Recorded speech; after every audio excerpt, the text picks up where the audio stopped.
for the subway.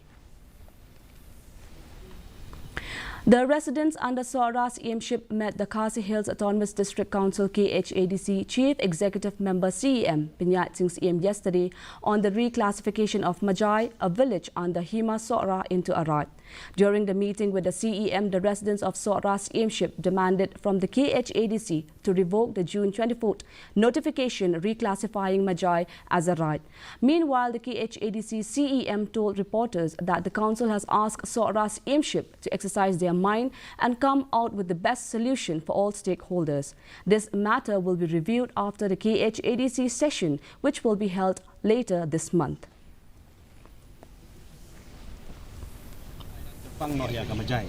Dan kalian jogi kun ki hajar jogi masura ngilawan ban ada kajing tho ya i CM bagi dawaru ba ide men no mardor ya kanika notification ya karai men no pendam no ya ni penting raj ngapo ka sunang Majai. Nakaliang jogi ke ikabungi kran mene kalong ba ngi panpor naki ailat dingiru banang exercise syu ke ikababahatam kabangin le habib kanika jing dawa ka jongki deho kamdai ka basuk bakiwan mene ban aikot mentah-mentah hingan syu rai dakumne dakumtai lene ban rai ban weng no lene ban penne kata kamdai ka ba suk ba mentah-mentah ring la panpor iki ngiru mentah dai konkret seka session jong council jadi saya hadir ke session ni la ban ya penbaik di habib kanika jing kwa ka jongki kum ki khod ki haja